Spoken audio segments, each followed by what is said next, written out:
بلکہ ہماری زندگی عبادت والی بنے. ہم کو اللہ نے عبادت کے لیے پیدا کیا ہے.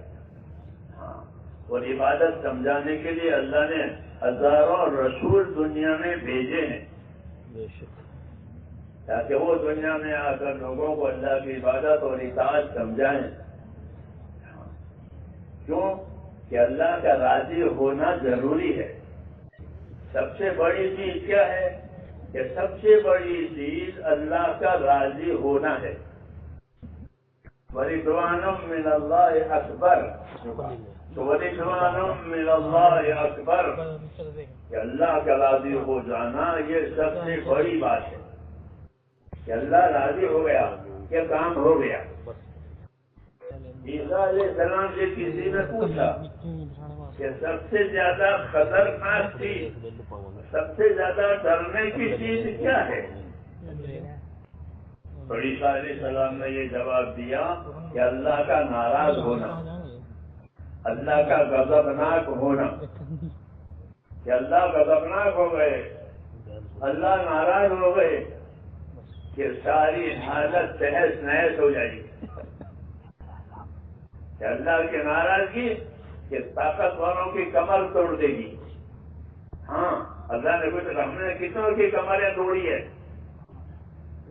کم قسمنا من قرية بطرت معيشتها فتلك مساكنهم کہ کتنے بستی والے ہیں جو اکڑ میں تھے. اللہ فرماتے ہیں ہم نے ان کی کمر توڑ دی، وہ قیامت تک نہیں اٹھیں گے. کمر ٹوٹ جاتی ہے تو جانور نہیں چل سکتا. انسان ہو کے جاندار ہو تو کمر ٹوٹ گئی. تو اللہ فرماتے ہیں ہم نے ان کی کمر توڑ دی ہے، اب وہ قیامت تک نہیں اٹھیں گے. یعنی ان کو تہس نہس کر دیا ہے اپنی قدرت سے. اس لیے عیسیٰ علیہ السلام فرماتے تھے کہ اللہ کا ناراض ہونا یہ سب سے زیادہ خطرناک ہے. آدمی کوئی حرکت ایسی نہ کرے کہ جس سے اللہ ناراض ہو. اللہ بہت بڑے ہیں، سب کچھ اس کا ہے، کسی کا کچھ نہیں ہے. سب کچھ اس کا ہے کہ اللہ کا. زمین ہو آسمان ہو ساری چیزیں اسی کی ہے، اسی نے پیدا کیا اور اسی کے فیصلے سے سب چیزیں چلتی ہے. کسی کا فیصلہ نہیں چلتا، اللہ کا فیصلہ چلے گا. جی ہاں، زمینوں میں آسمانوں میں، زمین میں اللہ کی عبادت ہوگی، آسمانوں میں بھی اللہ کی عبادت ہوتی ہے. آسمانوں میں سب سے زیادہ عبادت ہوتی ہے. زمین میں تو گناہ بھی ہوتے ہیں، آسمانوں میں عبادت ہی ہوتی ہے. حدیث شریف میں ایک بالی جگہ بھی آسمان میں خالی نہیں ہے. 7 آسمان ہے، 7 آسمان ہے، ہر آسمان کے فرشتے ہیں. ایک بالی زمین، ایک بالی جگہ بھی آسمانوں میں خالی نہیں ہے. کوئی نہ کوئی فرشتہ وہاں عبادت میں اللہ کے سامنے مشغول ہے. تو سب سے عبادت آسمانوں میں ہوتی ہے. وَهُوَ الَّذِي فِي السَّمَاءِ إِلَٰهٌ وَفِي الْأَرْضِ إِلَٰهٌ. یہ کہا کہ وَهُوَ الَّذِي فِي السَّمَاءِ إِلَٰهٌ وَفِي الْأَرْضِ إِلَٰهٌ. اللہ وہ ذات ہے جو آسمانوں میں بھی عبادت کے لائق ہے، آسمانوں میں وہی معبود ہے اور زمین میں بھی وہی معبود ہے. ایک ہی اللہ ہے، اسی کی عبادت کی جائے گی. اسی کی عبادت کے لیے جناتوں کو، انسانوں کو پیدا کیا ہے. جی ہاں، تو زندگی کا بڑا کام میرے دوستو یہ ہے کہ ہماری زندگی اللہ کی عبادت والی بنے. اسی کی دعوت ہے، اسی کی محنت ہے، اور کچھ لینا نہیں ہے دنیا والوں سے. اس محنت کے ذریعے سے، اس دعوت کے ذریعے سے کسی سے کچھ نہیں لینا ہے. حاکموں سے حکومت نہیں لینی، مالداروں سے مال نہیں لینا ہے، زمینداروں سے زمین نہیں لینی ہے، کسی سے کچھ نہیں لینا ہے. بلکہ ہم کو اللہ نے ایک کام کے لیے پیدا کیا ہے، وہ ہے عبادت. ہم اللہ کے عبادت گزار بندے بن جائیں.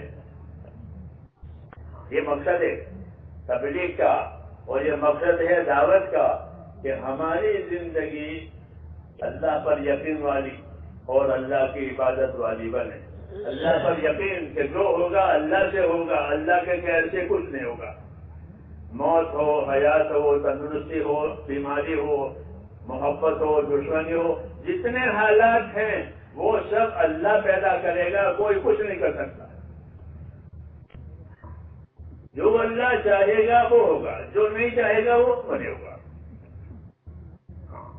الا لہ الخلق والامر, فرمایا مخلوق بھی اس کی ہے, فیصلہ بھی اس کا ہے. مخلوق اللہ کی ہے, یہ سب پیدا کی اللہ نے, اور فیصلہ یہ فیصلہ بھی اللہ کا. اللہ کے مخلوق میں اللہ کا فیصلہ چلے گا, کسی کا نہیں چلے گا.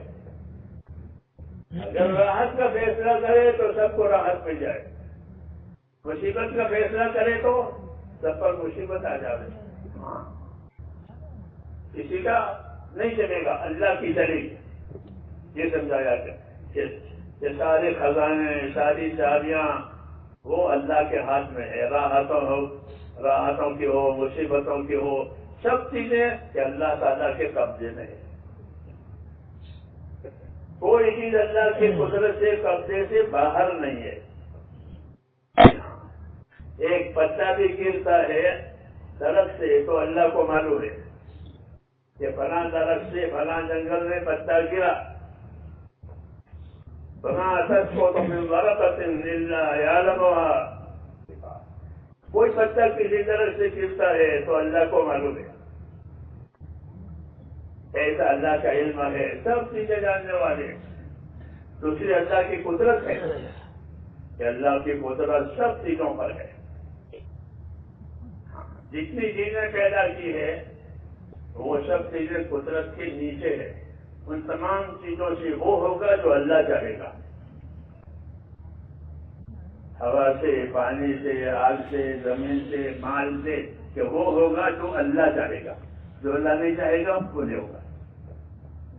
یہ تعلیم دی ہے ہم کو, یہ تعلیم دی ہے کہ جو چیز جو اللہ چاہے گا وہ ہوگا, اللہ نہیں چاہے گا تو نہیں ہوگا.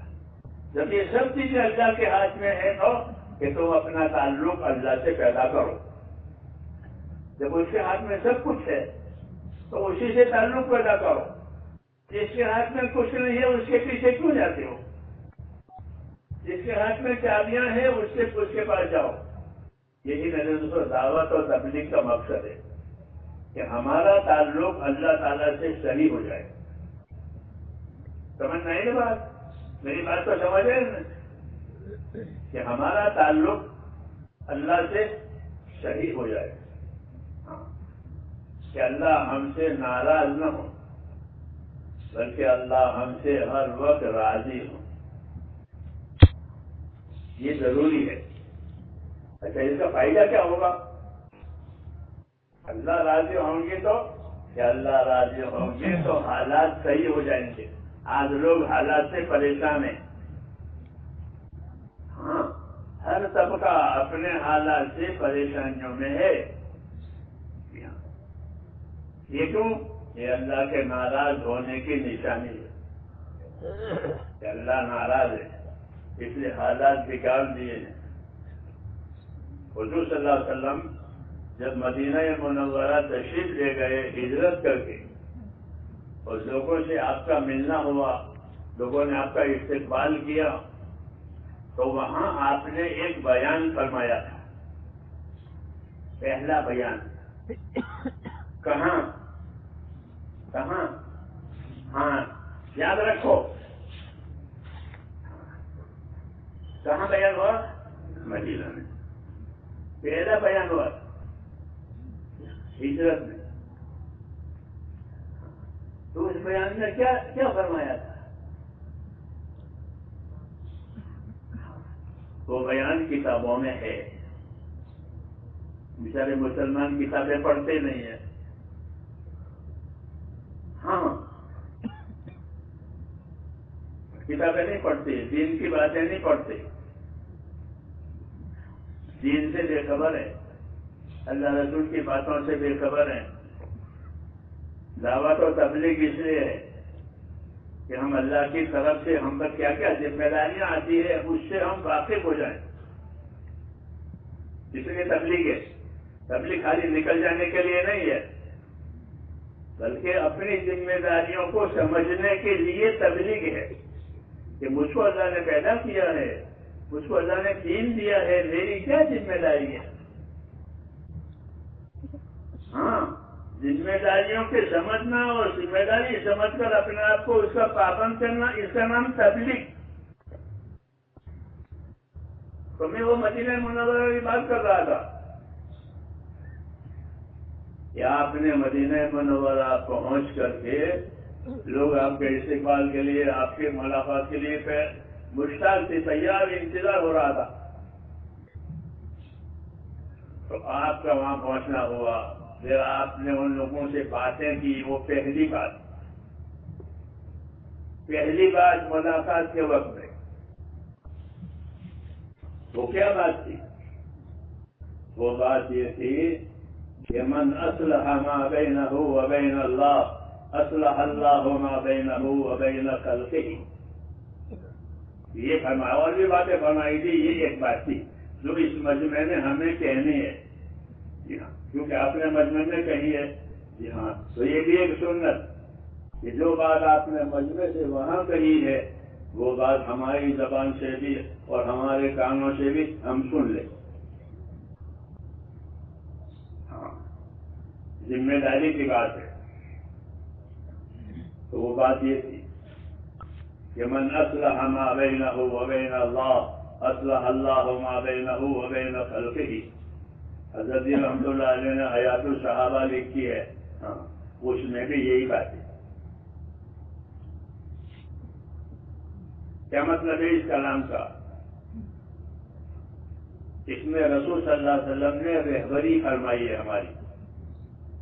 حالات سے لوگ پریشان ہوتے ہیں ہر زمانے میں, ہر طبقہ پریشان ہوتا ہے ہر زمانے میں. ہاں, تو اس کا کیا علاج ہے؟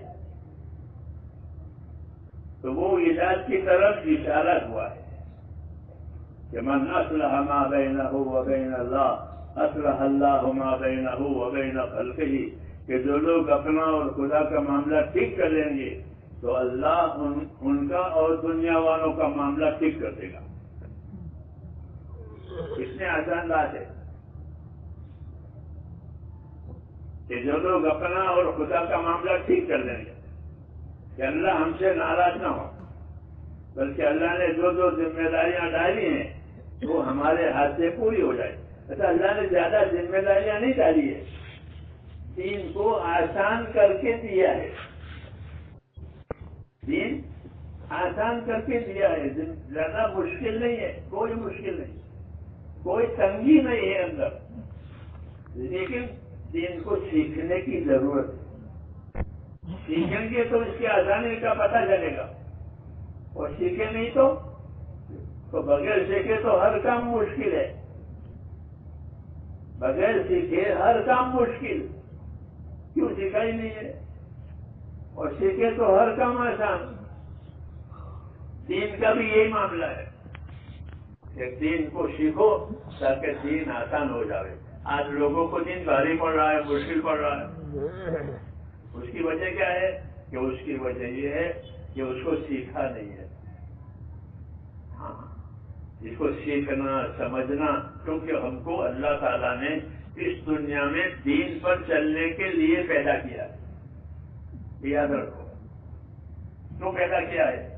کہ لوگ دین پر چلیں, عبادت کریں, دین پر چلیں. اس کے لیے اللہ نے ہم کو یہاں پیدا کیا ہے. وہ ہماری زندگی کا اصلی کام ہے. دوسرے نمبر پر ہے. یہ اصلی کام ہے کہ ہماری زندگی دینی بنے. ہاں, اور دینی بننے کا مطلب یہ ہے کہ ہم کو سب سے پہلے آخرت کی فکر پیدا ہو جائے. آج ہمارے دلوں میں سے آخرت کی فکر غائب ہے. ہاں, صحابہ کرام اپنے بارے میں یہ فرماتے تھے کہ انما ہممنا الآخرہ ولیست ہممنا الدنیا. کہ ہماری فکریں، ہمارے عزائم، ہمارے ارادے آخرت بنانے کے ہیں. آپ لوگوں سے ارادے کروائے نا، عزائم کروائے نا دین کے کام کرنے کے. تو وہ فرماتے ہم نے تو یہی سمجھا ہے رسول صلی اللہ علیہ وسلم سے کہ ہم کو اللہ نے آخرت کے لیے پیدا کیا ہے. بات سمجھ میں آ رہی ہے؟ ہم کو آخرت کے لیے پیدا کیا ہے. کہ اس کی کیا نشانی ہے کہ ہم آخرت کے لیے ہیں؟ اس کی کیا دلیل ہے کہ ہم آخرت کے لیے ہیں؟ تو ہم روز روز آخرت کی طرف جا رہے ہیں. کس طرف جا رہے ہیں؟ کس طرف جا رہے ہیں؟ کہ روز روز ہم آخرت کی طرف جا رہے ہیں. جیسے مسافر اپنے گھر کی طرف آ رہا ہو روز روز تو ایک دن گھر پر پہنچ جائے گا. اس کا اسٹیشن آ جائے گا، اس کی جگہ یہ اتر جائے گا، میری جگہ آ گئی. تو ایسے ہی ہر آدمی دنیا میں مسافر ہے. کہ کہاں کا مسافر ہے؟ کہ آخرت کا مسافر ہے. وہ روز روز آخرت کی طرف جا رہا ہے. ایک دن وقت آئے گا تو وہ اپنے آخرت میں اتر جائے گا. جیسے مسافر ریل میں آیا، ایک اس کا اسٹیشن آیا، اتر گیا. تو ہمارے امام حضور صلی اللہ علیہ وسلم کا یہی پیغام ہے. آپ نے ہم کو پیغام دیا ہے. پیغمبر ہے تو پیغام دیں گے، میسج دیں گے. پیغمبر ہے تو ہم کو پیغام دیا ہے. وہ پیغام یہ ہے کہ ان الدنیا خلقت لکم وانکم خلقتم للآخرہ. یہ پیغام ہے. آج کل تو میسج اور پیغاموں کی دنیا ہے نا کہ آپ کے نام یہ پیسے، یہ میسج ہے، یہ میسج ہے. تو ہم سب کے نام یہ میسج، یہ پیغام ہے. کیا پیغام ہے؟ ان الدنیا خلقت لکم وانکم خلقتم للآخرہ. اللہ نے دنیا کو تو تمہارے لیے پیدا کیا.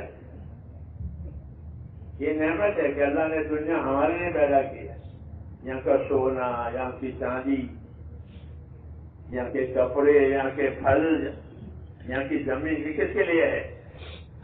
ہمارے لیے، انسانوں کے لیے، اور کسی کے لیے نہیں ہے. تو یہ بشارت ہے، یہ خوشخبری اور انعام کی بات ہے کہ اللہ نے دنیا کو تمہارے لیے پیدا کیا ہے اور تم کو آخرت کے لیے پیدا کیا ہے. یہ پیغام ہے، یہ دعوت ہے. پہلے بشارت ہے، پھر دعوت ہے. پہلے بشارت اور خوشخبری بھی ہے کہ دنیا کو تمہارے لیے پیدا کیا ہے. چنانچہ دنیا کی ہر چیز سے آدمی فائدہ اٹھاتا ہے. کوئی چیز منع کرتی ہے؟ کوئی چیز دنیا کی آپ کو منع کرتی ہے؟ آپ جانوروں سے فائدہ اٹھاؤ تو جانور انکار نہیں کرے گا، کرے گا. ہاتھی سے فائدہ اٹھاؤ، ہاتھی تیار. جی ہاں، آگ سے فائدہ اٹھاؤ تو آگ تیار. پانی سے فائدہ ہو، پانی تیار. سمندر میں سفر کرو تو سمندر بھی انکار نہیں کرے گا. ہوا میں سفر کرو تو ہوا بھی انکار نہیں کرے گی. زمین پر سفر کرو، زمین پر کام کرو، زمین بھی انکار نہیں کرے گی. ہاں، یہ نظام ہے اللہ تعالیٰ کا کہ دنیا کی کوئی بھی چیز آپ کے کام سے انکار نہیں کرے گی.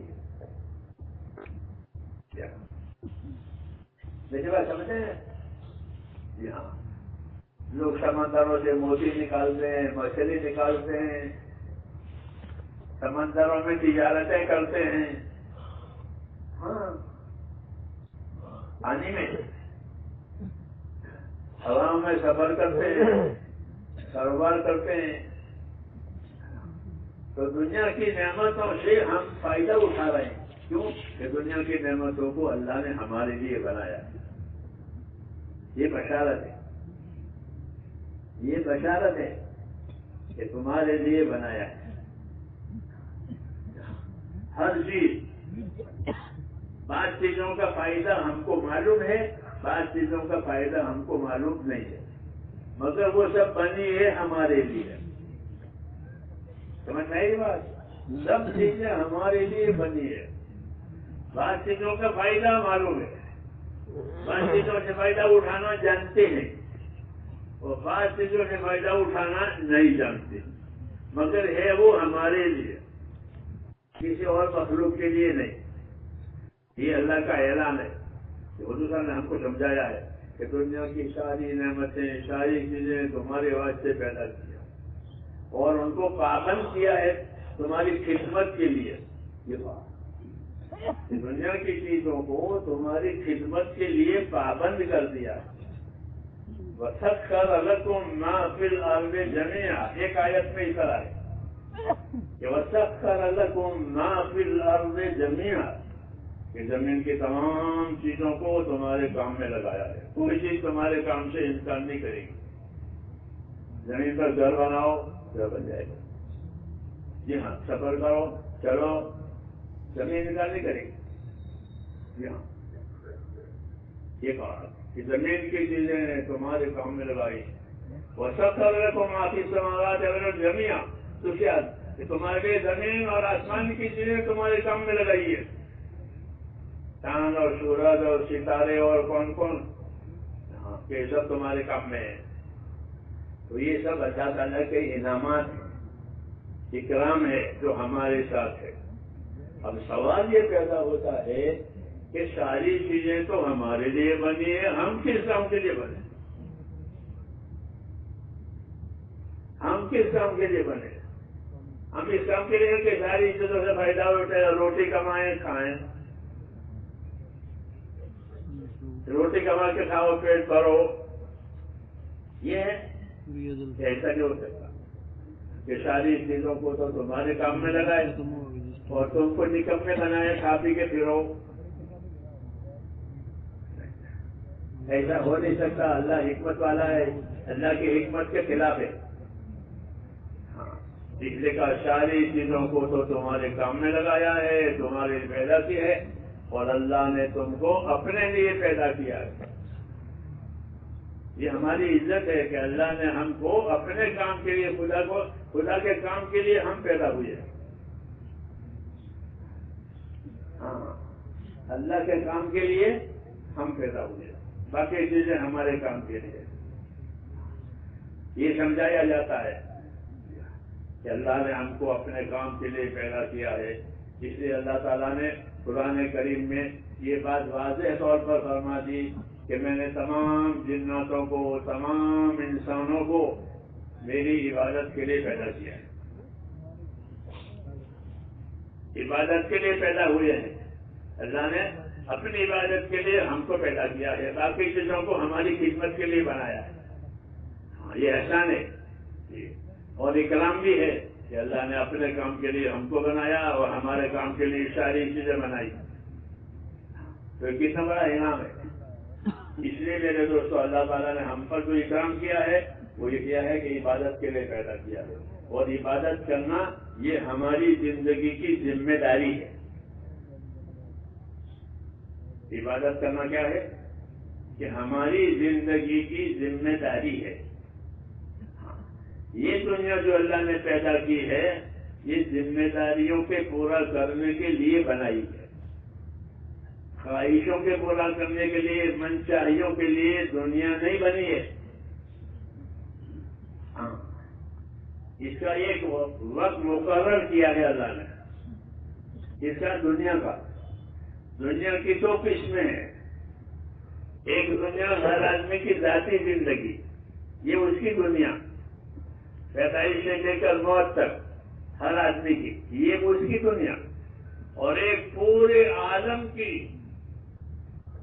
پورا عالم، تمام جنات، تمام انسان، یہ دنیا. دونوں کے لیے وقت مقرر ہے. ہمارے لیے وقت مقرر ہے کہ ہر آدمی اپنی موت تک رہے گا.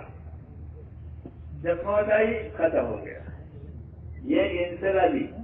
اور ایک اجتماعی موت کہ تمام دنیا کو اللہ تعالیٰ ایک وقت ختم کریں گے. کوئی بچے گا نہیں. وہ اجتماعی موت ہے، یہ انفرادی موت ہے ہر آدمی کی. ہر آدمی کی انفرادی موت اس کی انفرادی قیامت ہے. جو مرا اس کی قیامت قائم ہو گئی، جو مرا اس کی قیامت قائم ہو گئی. من مات فقد قامت قیامت ہو، جو مرا اس کی قیامت قائم ہو گئی انفرادی. اور اجتماعی قیامت آئے گی جب انفرادی دور ہو گئی. یہ اجتماعی ہے. سمجھ نہیں اجل مسمہ کہتے ہیں مقررہ دو. ایک ہر آدمی کی ذاتی زندگی اس کا ایک مقرر ہے، اور ایک پورے عالم کی زندگی وہ اس کا وقت مقرر ہے. مطلب اس کی تاریخ اللہ نے کسی کو نہیں بتائی کہ قیامت کب آئے گی. تو وہ اللہ کے پاس ہے، اللہ ہی جانتا ہے، اللہ نے کسی کو بتایا نہیں.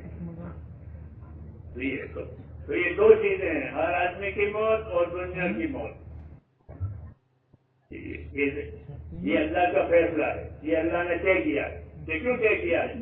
کہ اللہ تعالیٰ نے جو زندگیاں لوگوں کو جینے کے لیے دی ہے، ان زندگیوں میں انہوں نے کیا کیا کیا ہے، کیا کیا ذمہ داری پوری کی ہے، کیا کیا گناہ کیے ہیں، اس کا نتیجہ دکھانے کے لیے اللہ تعالیٰ نے یہ کیا کہ ہر آدمی کی موت پر اس کی ذاتی زندگی کا نتیجہ اس کے سامنے آ جائے گا. اس کی موت آئی کہ اس کے سامنے نتیجہ آئے گا. یہ انفرادی. اور جب قیامت آئے گی تو سارے انسانوں کی زندگیوں کا نتیجہ ان کے سامنے آ جائے گا. یوم تبلی السرائر. یہ قیامت کے دن وہ دن ہوگا کہ تمام چھپی چیزیں کھل جائیں گی. کس نے کیا کیا ہے؟ تو یہ دو وقت ہے، ایک اپنی ذاتی زندگی کی موت اور ایک قیامت کی. تو ان دونوں کی ہم کو اللہ نے خبر دی ہے تاکہ ہر آدمی اپنے نتیجے کے بارے میں فکر مند رہے کہ میری زندگی کا ایک نتیجہ آئے گا، موت آئے گی. اس میں مجھ کو اپنی زندگی کا حساب کتاب دینا ہے، اور اس کی جگہ ہوگی اس کی قبر. اس کی جگہ کیا ہوگی؟ کہ اس کی قبر. اس کی قبر میں اس کے سامنے انفرادی طور پر آ جائے گا. یہ تو ہر آدمی کی انفرادی زندگی دیکھنے کے لیے کہ اس نے کیسی زندگی گزاری ہے، وہ ہے قبر کی زندگی. انفرادی اکیلا ہوگا اپنی قبر میں اور دیکھے گا. نماز ایک طرف ہے، اگر نماز ادا کی ہے تو کہ نماز کلمے والا ہے، ایمان والا ہے تو کلمہ اس کے سر کی طرف ہوگا قبر میں. نماز سیدھے ہاتھ کی طرف ہوگی، روزہ دائیں طرف ہوگا. اس طرح جتنے بھی اعمال ہیں وہ سب اس کو قبر میں گھیریں گے، چاروں طرف ہو جائیں گے. کیوں؟ تاکہ اس پر اللہ کا عذاب نہ آئے، قبر کا عذاب نہ آئے. اس لیے اس کے اعمال اس کی حفاظت کریں گے. یہ حدیثوں میں بتایا گیا. اس لیے ہر آدمی کو اپنے قبر والی زندگی کی فکر کرنے کی دعوت کی ہے. سمجھ میں آئی بات؟ اپنی دعوت دی ہے کہ اپنے ایمان کو مضبوط کرو، اپنی عبادتوں کو صحیح کرو، لوگوں کے ساتھ کے تعلقات کو بھی صحیح کرو. ان سب چیزوں کو صحیح کر کے پھر جاؤ. یہی تبلیغ ہے. تبلیغ کا یہی مقصد ہے کہ ہمارا معاملہ اللہ تعالیٰ سے بھی صحیح ہو جائے اور اللہ کی مخلوق سے بھی صحیح ہو جائے. سمجھ میں آئی بات؟ دعوت کا مقصد صرف چلے ادا کرنا نہیں ہے، بلکہ چلوں کی محنت کے ذریعے سے اور دین کے کام کو سیکھ کر کے ہماری زندگی ایسی بنے کہ ہم اللہ کا حق ادا کرنے والے بھی بن جائیں اور اللہ کی مخلوق کا حق ادا کرنے والے بھی بن جائیں. یہ تبلیغ کا مقصد ہے. اس دنیا کو میرے بھائیوں اللہ نے حقوق ادا کرنے کی جگہ بنایا ہے کہ یہاں حقوق لوگوں پر آئیں گے. ماں باپ کے حقوق، پڑوسی کے حقوق، ایک دوسرے کے حقوق آتے ہیں. یہ دنیا حقوق ادا کرنے کی جگہ ہے اور آخرت بدلہ پانے کی جگہ ہے. سمجھ نہیں بات؟ تو جو حقوق ادا کر کے جائے گا اس کا جانا صحیح ہوگا اور وہ موت پر خوش ہو جائے گا. کیوں؟ سارے حقوق ادا، اللہ کا حق آیا وہ بھی ادا ہوا، رسول کا حق آیا وہ بھی ادا ہوا، قرآن شریف کا حق آیا وہ بھی ادا ہوا، پھر بندوں کے حقوق آئے وہ بھی ادا ہوا. تو اس کی زندگی بھی خوش اور اس کی موت بھی خوش، وہ اپنی موت پر خوش ہو جائے گا۔ دعوت اور تبلیغ اسی کے لیے ہے کہ ہم کو ان تمام چیزوں کے بارے میں معلومات ہو جائیں، ہم واقف ہو جائیں اور واقف ہو کر کے اس پر عمل کرنے والے بن جائیں۔ اس لیے لوگوں کو دعوت دیتے ہیں کہ 4 مہینے اللہ کے راستے میں نکلیں گے تو پتہ چلے گا کہ ہمارے اوپر کیا کیا حق ہے۔ ابھی تو اپنی ضرورت جانتے ہیں، راحت جانتے ہیں اور کچھ نہیں جانتے۔ کچھ کھانا ہے، کمانا ہے، کپڑے بنانا ہے، گھر بنانا ہے، وہ تو ٹھیک ہے، یہ تو ضرورت ہے، اور ضرورت کا تعلق موت تک ہے۔ ضرورت کا تعلق کہاں تک ہے؟ کہ موت تک۔ موت آئی تو کہ تمام ضرورتوں کا مسئلہ ختم ہو گیا، اب کوئی ضرورتیں نہیں، ختم۔ لیکن جو چیز ختم نہیں ہوگی وہ تو موت کے بعد ظاہر ہوگی۔ ہاں، جو چیز موت کے بعد ظاہر ہوگی وہ ختم نہیں ہوگی۔ جی ہاں، اس لیے ہر آدمی کو پابند کیا گیا ہے کہ وہ اپنی موت کے بعد آنے والی زندگی کے بارے میں فکر کرے۔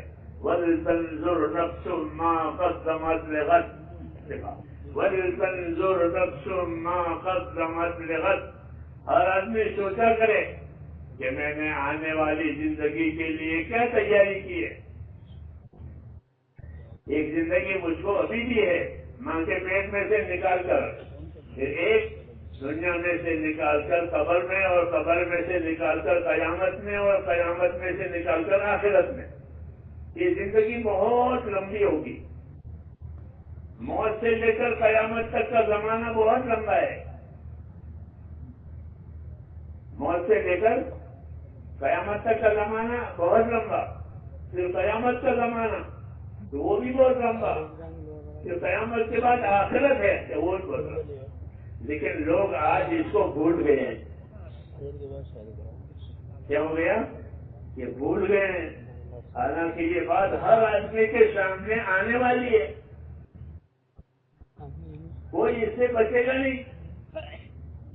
یہ دور ہر ایک کے سامنے، تو دعوت اور تبلیغ کے ذریعے سے میرے دوستوں یہ بات چاہی جاتی ہے کہ ہر مسلمان اپنی آخرت کے بارے میں فکر کرے، اور آخرت کی تیاری کرنے کے لیے اللہ نے ہم کو دین دیا ہے۔ کیا دیا ہے؟ جیسے دنیا کے گزارے کے لیے مال دیا ہے، دنیا میں گزارے کے لیے مال دیا ہے، ایسے ہی آخرت کی زندگی میں کامیاب کرنے کے لیے دین دیا ہے۔ اس لیے وہ دین اپنی زندگیوں میں لانا ہے۔ ایک تو دین کو جاننا ہے، وہ الگ ہے، اور ایک اپنی زندگی میں لانا ہے۔ یہ دین ہماری زندگیوں میں آ گئے۔ جس طرح دوا اندر جائے، بدن میں جائے تو وہ فائدہ دے گی، اور باہر ہے وہ تو فائدہ نہیں مانگے۔ یہ دوا اس کام کے لیے، دوا اس کام کے لیے، یہ تو ہے، لیکن وہ جب اندر جائے گی تو وہ نفع دے گی۔ آنکھ کی دوا آنکھ کو نفع دے گی، پیٹ کی دوا پیٹ کو دوا۔ اسی طرح میرے بھائیوں یہ چاہا جائے کہ دین ہماری زندگیوں میں آ رہے تو پھر وہ دین ہم کو فائدہ دے گا، اور دین باہر ہے تو جسے دوا باہر ہے تو دوا باہر ہے تو کیا فائدہ ہوگا؟ اور دوا آنکھ کی دوا آنکھ میں گئی، آنکھ ٹھیک ہو جائے گی۔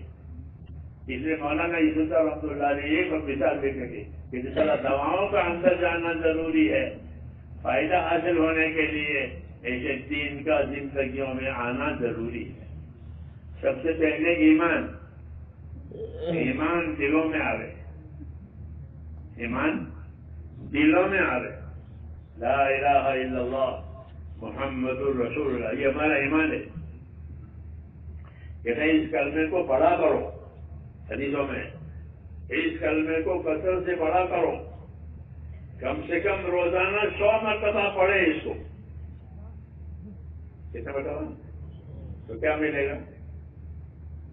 ہاں یہ بھی جاننا ضروری، کیونکہ آدمی نے مجھے کیا ملے گا تو شوق ہوگا اس کو، اور یہ کہ ہم سے کیا لینا کیا دینا، تو کہ روزانہ جو آدمی لا الہ الا اللہ کو 100 مرتبہ پڑھے گا تو کل قیامت میں وہ اس طرح اٹھے گا کہ اس کا چہرہ 14 رات کے چاند کی طرح چمکدار ہوگا۔ کتنی بڑی بات ہے 100 مرتبہ پکڑنا مشکل ہے. لا الہ الا اللہ لا الہ الا اللہ جی ہاں. تو اس کا یہ فضیلت بتائی کہ جو اس کو پڑھیں گے تو وہ قیامت وہ قبر سے اس طرح اٹھیں گے جس سے اللہ چاند کی طرح روشن ہوگا. ایک مرتبہ حضور صلی اللہ علیہ وسلم کے پاس جبریل آئے تو آپ کو اداس دیکھا کہ آپ اداس ہیں. میری بات سمجھے نا, غم میں ہیں. تو آپ نے جبریل نے پوچھا آپ کو کیا غم ہے, آپ کیوں اداس ہیں؟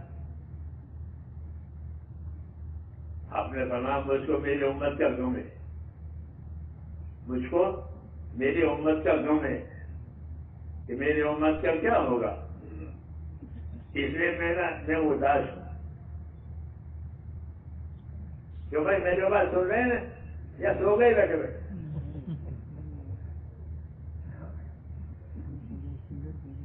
یہ ہماری باتیں جو ہے نا ساتھی باتیں کرتے ہیں نا, یہ سبق ہے. اجتماع کے معنی سبق یاد کر کے جانا, یہ مطلب ہوتا ہے اجتماع کا. جیسے مدرسوں میں سبق یاد کرتے ہیں بچے, ایسے بڑوں کے لیے یہ مدرسہ ہے. اور یہ باتیں بطور سبق کے ہیں کہ بھول جاؤ گے تو کوئی فائدہ نہیں ہوگا, یاد ہوگا تو فائدہ ہوگا. ہاں بھول گیا برباد, اس لیے ان باتوں کو یاد رکھنا ہے. تو آپ کو اداس پایا کہ آپ اداس ہیں, تو آپ نے فرمایا مجھ کو میری امت کا غم کہ ان کا کیا ہوگا آخرت میں, دنیا تو گزر جائے گی. جی ہاں. تو حضرت جبریل علیہ السلام نے کہا ہمارے ساتھ چلو, اور آپ کو ایک قبرستان میں لے گئے. ایک قبر پر جا کر جبریل نے کہا کہ اٹھ جا اللہ کے حکم سے. تو موسیٰ نکلا قبر میں سے, کالا چہرے والا, ہائے ہائے کرتا ہوا. ایک آپ کو واپس چلا جا, تو واپس چلا گیا. پھر تو اسی قبر پر اس طرح کیا کہ اٹھ جا اللہ کے حکم سے. تو وہ روشن چہرے والا, روشن چہرے والا, اور پڑھا لا الہ الا اللہ. یہ دکھایا, یہ دکھایا, سمجھ نہیں نا بات. اور دیکھا کر یوں کہا کہ دیکھ لیا آپ نے ان کو. پھر فرمایا جو جس حالت میں زندگی گزارے گا اس حالت میں مرے گا. ایمان کے ساتھ اللہ کے حکموں کے ساتھ زندگی گزاری ہے تو وہ مرے گا, اور اٹھے گا تو نور والا اٹھے گا, نورانی, ایمان کا نور, ایمان کا نور, عبادت کا نور. جی ہاں, یہ اس کی زندگی میں ہوگا. جی ہاں. اور یہ نہیں ہے تو پھر کالا ہوگا. بس یہ لوگ جیسی زندگی گزاریں گے ویسے اٹھیں گے. کیونکہ آپ اداس تھے کہ میری امت کا کیا حال ہوگا, کوئی بتایا تو کیا مطلب ہوا کہ اب رہبری ہو گئی کہ اپنی زندگیوں کو صحیح کریں گے تو دنیا کی زندگی کے حالات بھی صحیح ہوں گے اور آخرت کے حالات بھی صحیح ہوں گے. جب قبر میں اٹھے گا تو نورانی ہوگا. یہ جبرائیل علیہ السلام نے آپ کو بتا کر پھر آپ کے ذریعے سے ہم کو یہ بات پہنچی, آپ کے ذریعے سے یہ حدیثیں ہم کو پہنچی ہے. کیوں؟ تاکہ ہم اپنی زندگی کا رخ صحیح کریں. حضرت عمر رضی اللہ تعالیٰ عنہ لوگوں سے یہ کہتے تھے کہ یاد رکھو جیسی زندگی گزارو گے ویسے مرو گے, جیسی زندگی گزارو گے ویسے مرو گے, اور جیسے مرو گے ویسے قبروں سے اٹھو گے. یہ حساب کتاب ہے. اس لیے دعوت دی ہے کہ اپنی زندگی ہمیں ایک تو ایمان والی بنانی ہے. کیسے بنانی ہے؟ کہ ہمارا تعلق اللہ تعالیٰ سے صحیح ہو جائے, اللہ ہم سے ناراض نہ ہو, کیونکہ اللہ کے ہاتھ میں سب کچھ ہے. کہ اللہ ناراض ہو گیا پھر کچھ نہیں ہے, زمین آسمان سب ہمارے خلاف ہو جائیں گے, کیوں اللہ ہی ناراض ہے. جب اللہ ناراض ہوتا ہے تو ساری مخلوق بھی ناراض، ہاں، اور اللہ راضی ہوتے ہیں تو ساری مخلوق بھی راضی۔ اس لیے میرے دوستوں ہم کو یہ بات سمجھائی ہے کہ اللہ کو راضی کرنے سے سارے حالات صحیح ہو جائیں گے، اور اللہ کو ناراض کرنے سے سارے حالات برباد ہو جائیں گے۔ اس لیے یہ دیکھنا ہے کہ اللہ کس سے راضی ہے، تو ایک تو اللہ ایمان سے راضی ہے۔ کس سے راضی ہے؟ اپنے ایمان کو مضبوط کرو، اللہ سے تعلق مضبوط کرو، اللہ کے راستے میں نکلنے کی وجہ سے اور اللہ کے دین کی محنت کی وجہ سے ایمان مضبوط ہوگا۔ یاد رکھو یہ بات، اگر اپنے بال بچوں میں کھانے کمانے نہ رہے تو یہ ایمان کمزور ہو جائے گا۔ بعض مرتبہ موت کے جھٹکے کی وجہ سے آدمی اپنا ایمان کھو دیتا ہے اور دنیا سے بے ایمان جاتا ہے، موت کا جھٹکا لگتا ہے۔ اس نے کہا کہ اپنے ایمان میں قوت پیدا کرو۔ کیا پیدا کرو؟ اپنے ایمان میں قوت پیدا کرو، اللہ کے تعلق کو مضبوط کرو۔ اللہ کا تعلق مضبوط ہوتا ہے اللہ کے حکموں پر چلنے سے۔ جتنا ہمارا چلنا اللہ کے حکموں پر ہوگا اتنا ہمارے ایمان میں قوت آئے گی، اللہ کا خوف پیدا ہوگا، اللہ کی رحمت کی امیدیں اندر پیدا ہوگی، دعاؤں میں قبولیت ہوگی، عبادت میں جی لگے گا۔ یہ ساری چیزیں اس سے پیدا ہوتی ہے۔ اس لیے دعوت کا یہ جو راستہ ہے اور دعوت کی جو یہ محنت ہے اس سے یہ باتیں پیدا ہوتی ہیں۔ اس لیے لوگوں کو یہ بات کہی جاتی ہے کہ دین کی محنت کرو تاکہ زندگیوں میں دین آوے، یعنی ایمان میں قوت آوے، ہماری عبادتیں صحیح ہو جاوے۔ ایمان اور عبادتیں صحیح ہوتی ہے تو اخلاق اور عادتیں صحیح ہو جاتی ہیں، ورنہ دنیا میں اخلاق عادتیں بگڑ جاتی ہے۔ یہاں لوگ اس جن کی عادتوں سے پریشان ہوتے ہیں، ماں باپ سے پریشان ہوتے ہیں، اور جب دین کے راستے پر آئے گا، ایمان میں اعمال میں ترقی کرے گا تو اللہ اس کی اخلاق کو بھی ٹھیک کریں گے، عادتیں بھی ٹھیک ہو، نیتیں بھی ٹھیک ہو جائے گی۔ ساری چیزوں کی بہتری اللہ نے اپنے دین میں اور دین کی محنت میں رکھی ہے، یہ یاد رکھو۔ ساری خیر اللہ نے دین میں رکھی ہے اور دین کی محنت میں رکھی ہے۔ جیسے کھیتی کے لیے کھیتی کی محنت، تجارت کے لیے تجارت کی محنت، مزدوری کی محنت، ایسے دین کے لیے دین کی محنت۔ کہ دین کی محنت نہیں ہوگی تو دین کا نفع نہیں سامنے آئے گا۔ یہ کوئی زمین پر محنت نہ کرے تو زمین سے کیا لے گا؟ تجارت پر محنت نہ کرے تو تجارت سے کچھ نہیں ملے گا۔ لوگ اپنی چیزوں پر، تجارتوں پر، زمینوں پر محنت کر کے اس کا نفع لیتے ہیں۔ دین پر محنت کریں گے تو پھر دین کا نفع آئے گا۔ حدیثوں میں ہے کہ دین کی محنت ضرور کرو، علیکم بالجہاد فی سبیل اللہ، کہ دین کی محنت ضرور کرو۔ کہ کیا فائدہ ہوگا؟ فرمایا کہ دین کی محنت کرو گے تو اللہ تمہارے غم کو اور پریشانیوں کو اٹھا لیں گے۔ ہاں، غم اور پریشانیاں دور کرنے کا یہی راستہ ہے کہ دین کی محنت کرو۔ کہ دین کی محنت جنت کے دروازوں میں سے ایک دروازہ ہے، حدیثوں میں کہ دین کی محنت کر گیا گویا دروازے پر پہنچ گیا، جنت کے دروازے پر۔ کہ دین کی محنت ضرور کرو، کہ دین کی محنت جنت کے دروازوں میں سے ایک دروازہ ہے ایک، اور اللہ دین کی محنت کی وجہ سے تمہاری پریشانیوں کو اٹھا لے گا۔ آج لوگ پریشان ہیں، لوگ پریشان ہیں، حالانکہ ایمان ہمارے پاس ہے، ایمان میں تو برکت ہوتی ہے اور ایمان کی وجہ سے برکتیں ملتی ہے، ایمان کی وجہ سے دعائیں قبول ہوتی ہے، ایمان کی وجہ سے پریشانیاں ختم ہوتی ہے۔ لیکن چونکہ ہمارے ایمان میں قوت نہیں ہے، جی ہاں، باپ دادوں والا ایمان ہے، باپ دادے مسلمان تھے، ہم بھی مسلمان ہیں، تو وہی ہے پرانا۔ تو جس طرح زمین جائیداد باپ نے چھوڑی ہے، دادا نے چھوڑی ہے، اس پر گزارا نہیں کرتے لوگ، بلکہ اس کو بڑھاتے ہیں، بڑھاتے نہیں بڑھاتے۔ یہ تو ہمارے دادا کے زمانہ تھا، یہ ہم نے کیا، تو بھائی ایسے دین بھی دادا کے زمانے کا چلا آ رہا ہے کہ اس کو بڑھاؤ، اور بڑھانے کی کیا شکل ہے کہ دین کی محنت کرو۔ کیا کرو؟ تو پھر ایک دین بڑھے گا، اندر خدا کا خوف پیدا ہوگا، پہلی بات اندر۔ اور جس کے دل میں خدا کا خوف پیدا ہوا وہ برائیوں سے بچ جائے گا اللہ کے خوف کی وجہ سے۔ ہاں، خوف نہیں ہے تو آزاد ہو جاتا ہے، ڈرتا نہیں ہے. اس لیے اللہ کا خوف پیدا کرنا ضروری ہے تاکہ اللہ کی نافرمانی سے بچے, اللہ کی سزا سے بچے. تو اللہ کا خوف پیدا کرنے کا راستہ بھی یہی ہے کہ اللہ کے راستے میں پھرے اور اللہ کی باتیں سنیں. اللہ کی دو قسم کی باتیں ہوگی. ایک بات اللہ کی یہ ہوگی کہ فلاں عمل نیک ہے, اس یہ کرو گے تو کیا ملے گا, فلاں عمل برا ہے اس کی کیا سزا ہوگی. یہ باتیں اللہ کے راستے میں نکل کر سنائی جاتی ہے کہ نیک عمل پر اللہ کیا کیا دیں گے اور گناہ والے عملوں پر اللہ کیا کیا سزا دیں گے. یہ اللہ کے راستے میں نکل کر سنائی جاتی ہے یہ باتیں. اس سے اندر قوت پیدا ہوتی ہے, خوف پیدا ہوتا ہے. اس کو فضائل کہتے ہیں.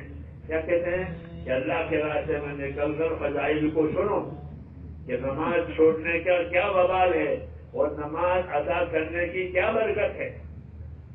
کہ فجر کی نماز پڑھی تو فجر کی نماز پڑھنے پر کیا ملے گا. تو حدیث میں ہے کہ جس نے فجر کی نماز پڑھی تو اللہ اس کا ضامن ہے. کوئی آدمی کیس میں مقدمے ہوتا ہے ضمانت پر چھڑاتے ہیں اس کو, چھوڑاتے ہیں ضمانت پر چھوڑو اس کو. لوگ اس کے ضامن بنتے ہیں کہ یہ کچھ کرے گا نہیں, ہم ضامن ہیں. تو اللہ کہتے ہیں جو فجر کی نماز پڑھے گا وہ میری حفاظت اور ضمانت میں آ گیا. جس نے فجر کی نماز پڑھی وہ اللہ کی ضمانت اور حفاظت میں آ گیا. کتنا بڑا انعام ہے. اب یہ اللہ کی حفاظت میں زندگی گزارے گا, روز فجر کی نماز پڑھے گا, روز اللہ کی ضمانت اور حفاظت میں آیا. ہاں, یہ جو عمل ہم کرتے ہیں اس کا فضیلت, اس کی برکت, اس کا نتیجہ کیا ہے وہ جاننا ضروری ہے. یہ نماز مسلمان نماز پڑھیں گے, کیا پڑھیں گے کہ مسلمان 500 نمازیں ادا کریں گے کہ 500 نمازوں پر کیا انعام ملے گا. تو کہ بڑا انعام ملے گا. کیا ملے گا؟ بڑا انعام ملے گا نمازوں پر. تو وہ بڑا انعام کیا ہوگا؟ یہ بڑا انعام یہ ہے انی معکم لئن اقمتم الصلاۃ وآتیتم الزکاۃ وآمنتم برسلی. اس سے بڑا کوئی انعام نہیں ہے. اللہ کہتے ہیں مسلمانوں سے کہ اگر تم نمازوں کے ادا کرنے والے بن گئے, زکات دینے والے بن گئے, میرے نبی کے طریقے پر چلنے والے بن گئے تو میں تمہارے ساتھ ہوں. اللہ کا ساتھ ہو گیا. اللہ سے بڑا کوئی نہیں, اللہ سے بڑا ساتھ دینے والا کوئی نہیں. یہ بڑا انعام ہے ایمان والوں کے لیے کہ وہ نمازیں کریں گے, ادا کریں گے, اللہ کہتا ہے میں تمہارے ساتھ.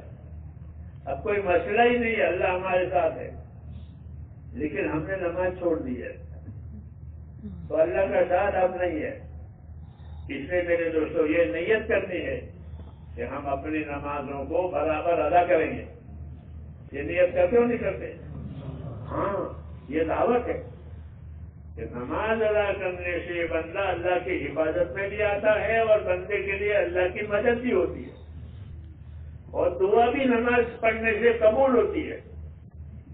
ہاں, نماز پڑھنے کی وجہ سے دعاؤں میں قبولیت آتی ہے.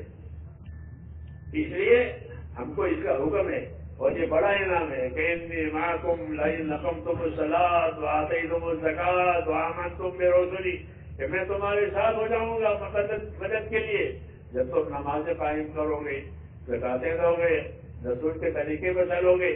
ہاں, اللہ نے مال دیا ہو تو زکات دے, دوسری دی ہے تو نمازیں ادا کرے, اور نماز ایسی ادا کرے کہ جو اللہ کو پسند آئے. ایک تو سر سے اترتی, کیسی سر سے اترتی تو اتر گئی, کہ نہیں سر سے اترتی نہیں.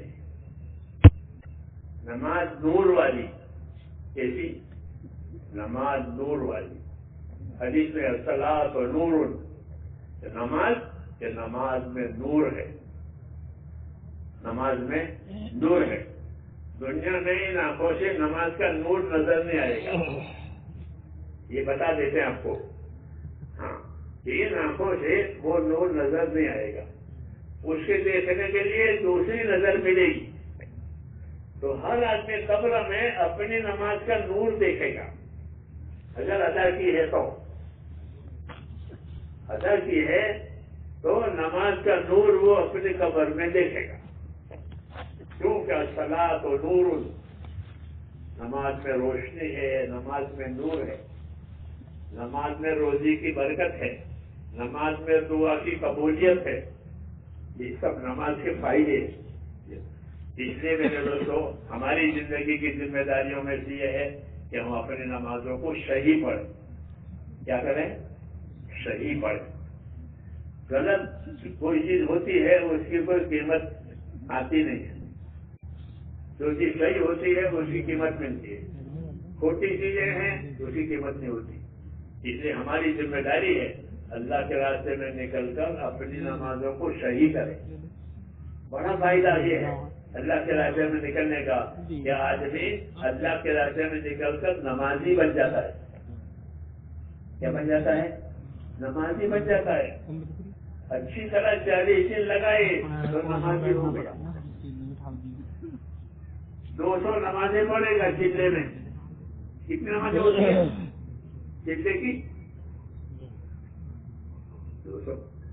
200 نمازیں پڑھی، 200 نمازوں کا نور ملا جی ہاں اندر۔ یہ تو اب راستہ اس روشنی میں اس کو سوجے گا، جیسے روشنی ہوتی ہے تو راستہ سوجتا ہے، اس طرح وہ نور ہوگا تو آدمی دنیا میں صحیح راستے پر چلے گا، غلط راستے سے اپنے آپ کو بچا لے گا۔ اور نماز نہیں ہے تو وہ اندھیرے میں ہے، گناہوں میں ہے۔ اس لیے کہا نماز برائیوں سے روکتی ہے، گناہوں سے روکتی ہے۔ اس لیے میرے بھائیوں، ایک ذمہ داری تو ہماری یہ ہے کہ ہم اپنی نمازوں کو اہتمام سے ادا کریں۔ نماز میں اہتمام، جیسے شادیوں کے اہتمام کرتے ہیں لوگ، شادی ہے ہونے والی ہے 1 مہینے پہلے، ایسے نمازوں کا اہتمام کریں۔ اہتمام کرنے میں یہ بھی ہے کہ نمازوں کو سیکھیں۔ کیا کریں؟ سیکھیں نمازوں کو۔ اور نماز سیکھنے کا بہترین راستہ وہ ہے تبلیغ میں نکلنا۔ اس کو تبلیغ میں نکل گیا انشاءاللہ اس کی نمازیں صحیح ہو جائیں، اگر وہ سیکھے تو ایک دوسرے کو سناوے، سیکھے، سکھاوے۔ جی ہاں، اللہ کے راستے میں نکلنے کی یہ برکت ہے کہ آدمی بے نمازی تھا، نمازی ہو گیا۔ کیا ہو گیا؟ کہ نمازی ہو گیا۔ نماز اس کو مل گئی اللہ کے راستے میں۔ بعض لوگ ایسے ہوئے ہیں کہ انہوں نے اللہ کے راستے میں نماز نکل کر نمازی بن گئے، اور جو تبلیغ میں نکلنے سے پہلے جو نمازیں چھوٹی تھی وہ بھی ادا کر دی۔ ایسے اللہ توفیق دیتے ہیں۔ ہمارے قریب میں ایک جگہ ہے، وہ ایک ساتھی تو جماعت میں نکلا، ہومورک لگایا باہر، مرتے وقت اپنے بھائی سے یوں کہا کہ ایک بہت بڑا مسئلہ تھا اور بڑی مشکل تھی، وہ آسان ہو گئی۔ کہ وہ کیا؟ کہ میرے ذمہ نمازیں باقی تھی۔ کتنی نمازیں؟ کہ 20 سال کی۔ کتنے؟ 20 برس کی نمازیں نہیں پڑھی۔ اب تبلیغ میں نکل پتا چلا کہ 20 سال کی نمازیں کھوئی ہے۔ تو وہ روزانہ مغرب سے عشاء تک مسجد میں رہتا تھا، اپنی چھوٹی ہوئی نمازیں حساب کر کے پڑھتا رہتا تھا۔ تو کسی کو بتانے مرتے وقت اپنے بھائی کو بتایا، وہ جو 20 سال کی نمازیں چھوٹی ہوئی تھی الحمدللہ وہ پوری ہو گئی۔ ایسے بھی لوگ ہیں جو ادا کی نمازیں وہ تو ادا کرتے ہی ہیں، چھوٹی ہوئی نہیں پڑھتے۔ یہ کیا ہو رہا کہ اس کام کی برکت سے اللہ ایسی توفیق دیتے ہیں۔ ایسے لوگوں نے زکاتیں نہیں دی ہے تو وہ لوگوں نے زکاتیں دی ہیں، کیونکہ لوگ زکات نہیں دے رہے ہیں پورا حساب سے۔ آج کل یہ مصیبت ہو گئی ہے، زکات مردوں پر بھی ہوتی ہے، عورتوں پر بھی واجب ہوتی ہے، لیکن کون بتاوے؟ علماء سے پوچھتے بھی نہیں ہے کہ کتنی زکات دینی ہے، کب دینی ہے، کس کو دینی ہے۔ پیسے جمع کر کے رکھتے ہیں، پھر مرتے وقت چھوڑ کے جاتے ہیں۔ ان سے بڑا کوئی نقصان نہیں ہے کہ آدمی پیسے جمع کرے اور مرتے وقت چھوڑ جائے، اس کو اتنا پچھتاوا ہوتا ہے مگر وہ کسی کو بتا نہیں سکتا کہ مال چھوڑ دیا اور زکاتیں میں نہیں دی۔ اس میں میرے بھائیوں دعوت کا مقصد یہ ہے کہ جو چیزیں اللہ نے ہم پر فرض کی ہیں وہ فرض ادا ہو جاؤ. نماز ہو تو نماز، زکات ہو تو زکات، روزہ ہو تو روزہ، اللہ نے حج کی طاقت دی ہے تو حج. یہ اللہ کے فرائض ہیں. اللہ کے فرائض کا مطلب سمجھے، یہ اللہ کا حق ہے. کسی کا حق ہوتا ہے قرضہ وغیرہ تو دینا پڑتا نہیں دینا پڑتا. ایسے ہی یہ فرائض، یہ جو چیزیں فرائض ہیں وہ اللہ کا حق ہے. اس کو تو ادا کرنا ہی کرنا ہے مرنے سے پہلے. جی ہاں، کیونکہ اللہ کا حق ہے، مر کر کے اللہ کے سامنے جائے گا. اس لیے اس کی تاکید زیادہ کی جاتی ہے کہ سب سے پہلے اپنی نمازوں کو بناؤ، اپنی نمازوں کو صحیح کرو. ہمارے بزرگوں کی یہی رہبری ہے کہ نماز سے پھر باقی زندگی صحیح راستے پر آ جائے گی. یہ نماز کہ وہ بھی با جماعت ادا کرنی ہے. کیسے کرنی ہے؟ با جماعت. کہ نماز با جماعت پڑھو، اس جماعت میں سستی نہ ہو. عبداللہ ابن مسعود رضی اللہ عنہ بڑے صحابی ہیں. وہ ایک عجیب بات کہتے ہیں، وہ ایک عجیب نصیحت کرتے ہیں. وہ کیا کہتے ہیں؟ فرماتے تھے کہ جو آدمی یہ تمنا رکھتا ہو، یہ آرزو رکھتا ہو کہ میں اپنے اللہ سے ایمان کی حالت میں ملاقات کروں. اس حالت میں، ایمان کی حالت میں اللہ سے ملاقات، اس کی یہ آرزو ہو کہ اپنے اللہ سے ایمان کی حالت میں ملنا. ظاہر بات ہے کہ سب مسلمان کی یہی تمنا ہے. کون بے ایمان بن کر اللہ سے ملنا پسند کرے گا؟ کوئی پسند کرے گا کہ بے ایمان بن کر اللہ سے ملے؟ تو جو آدمی ایمان کی حالت میں اللہ تعالیٰ سے ملنے کی تمنا رکھتا ہو تو اس کو چاہیے کہ اپنی نمازوں کو مسجدوں میں جا کر با جماعت ادا کرے.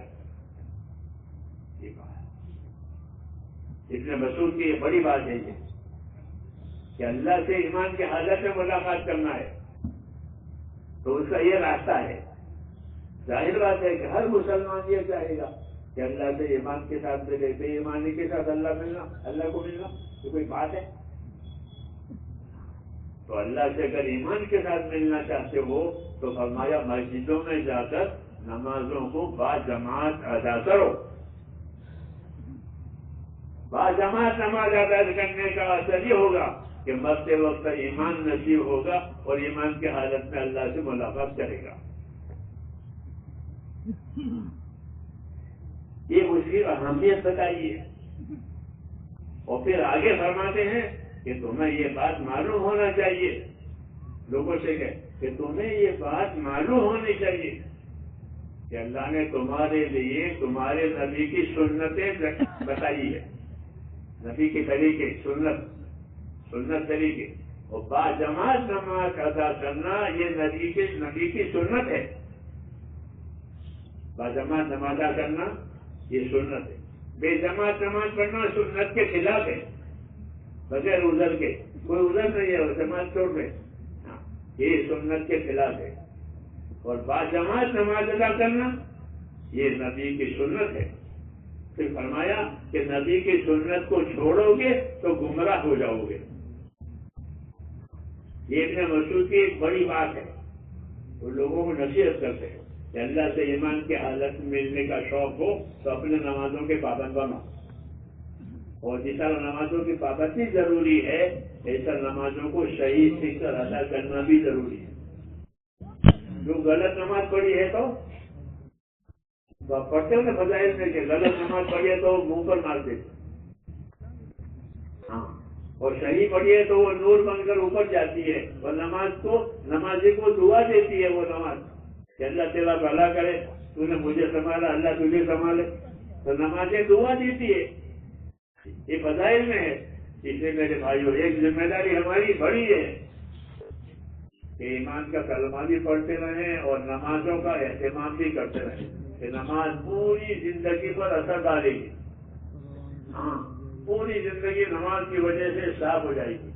بلکہ نماز اگر صحیح ہوئی تو مال کا خرچ کرنا بھی زندگی میں صحیح ہو جائے گا. علماء نے لکھا ہے کتابوں میں کہ جس کی نمازیں صحیح ہو جائیں گی تو اس کا مال کا خرچ کرنا بھی صحیح ہو جائے گا. وہ مال فضول نہیں اڑائے گا، اپنے مال کو فضول نہیں اڑائے گا. ہاں، اگر نماز صحیح ہوئی ہے تو بلکہ وہ اپنے مال کو حقوق ادا کرنے میں لگائے گا. کہ مال سے اللہ نے مال پر جو جو حقوق قائم کیے ہیں اس مال سے وہ حقوق ادا کرے گا. مال خرچ کرنے کے بجائے ہی کمائے گا نمازوں کی وجہ سے. اس لیے نمازوں کو اپنی زندگی میں لانا، جی ہاں، یہ زندگی کی بڑی ذمہ داری ہے. کلمہ نماز. دوسرا کہ اللہ تعالیٰ نے ہماری زندگی بنائی ہے مسلمانوں کی، کہ مسلمانوں کی زندگی کیسی ہونی چاہیے، کہ مسلمانوں کی زندگی بھائی والی ہونی چاہیے. وہ ایک دوسرے کے بھائی ہیں. اس لیے انصاف سے زندگی گزارو، یہ حکم ہے. کونوا قوامین بالقسط، کہ انصاف کے ساتھ ہمیشہ قائم رہو. انصاف کے ساتھ قائم رہنے کا کیا مطلب ہے؟ کہ جو چیز اپنے لیے پسند کرو وہی دوسرے کے لیے پسند کرو. جو چیز اپنے لیے ناپسند کرو وہ دوسروں کے لیے ناپسند کرو. اس کو انصاف کہتے ہیں. گالی کھانا پسند کرتے ہو؟ نہیں. تو پھر گالی دینا کیسا پسند ہے؟ دوسروں کو گالی دی. انصاف ہے کہ جو چیز اپنے لیے پسند کرو وہ دوسروں کے لیے پسند کرو. ہاں، جو چیز اپنے لیے ناپسند کرو دوسروں کے ناپسند کرو. اس سے زندگیوں میں انصاف آئے گا. کیا آئے گا؟ انصاف. یہ بات میں اپنے لیے پسند نہیں کرتا، دوسروں کے لیے کیسے پسند کرتا. دودھ، پانی ملا ہوا دودھ پسند کرو گے یا خالی دودھ پسند کرو گے؟ یا خالی دودھ پسند کریں گے. جب پانی ملا ہوا تو اپنا لیے پسند نہیں کرتے تو دوسروں کے لیے پانی ڈال کے دودھ دینا کیسے پسند کرو گے؟ یہ قاعدہ بتایا کہ جو چیز اپنے ناپسند کرو وہ دوسروں کے ناپسند. جو چیز اپنے لیے پسند کرو اس سے سارے معاملات صاف ہو جائیں گے، انصاف قائم ہو جائے گا. یہ دعوت اور تبلیغ میں یہ بھی ہے کہ جو چیز اپنے لیے پسند کرو وہی اپنے بھائی کے لیے پسند کرو. جو چیز اپنے لیے ناپسند کرو دوسروں کے لیے بھی ناپسند کرو. ایسے بنو انصاف والے. اللہ نے قرآن پاک میں انصاف سے رہنے کا حکم دیا ہے کہ کونوا قوامین بالقسط. ہاں، انصاف کے ساتھ برابر قائم رہو. جو اپنے لیے پسند کرو وہ دوسروں کے لیے پسند کرو. جو اپنے ناپسند کرو دوسروں ناپسند کرو. تو یہ باتیں میرے دوستوں اپنی زندگی میں پیدا کرنی ہے. تو گھر بیٹھے پیدا ہو جائے گی. گھر بیٹھے تو روزی بھی نہیں ملتی. روزی کمانے کے لیے بازار میں جاتے ہیں، روزی کمانے کے لیے ملکوں میں جاتے ہیں.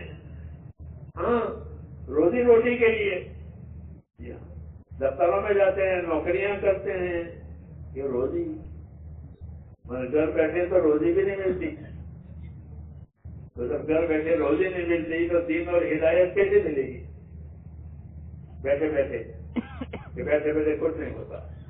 جناب رسول اللہ صلی اللہ علیہ وسلم نے ہم پر احسان کیا ہے. کیا احسان کیا؟ کہ ہم کو حرکت دی ہے. کیا دیا ہے؟ امت کو حرکت دی ہے کہ امت حرکت میں رہے، بیٹھے نہیں. لیکن کون سی حرکت؟ کہ دینی حرکت. کسی دینی حرکت میں رہنے سکتے. کیوں منع ہے؟ کیوں منع ہے؟ تو بھائی وجہ یہ ہے کہ اللہ نے ہماری زندگی عبادت کے لیے بنائی ہے. یہ بتایا اللہ نے کہ ہم نے انسان جناتوں کو اور انسانوں کو عبادت کے لیے پیدا کیا. زمین پر انسانوں سے پہلے جنات تھے اور اب بھی ہیں. اسی طرح ہم بھی ہیں انسان. ان دونوں قسموں کو اللہ نے عبادت کے لیے پیدا کیا ہے.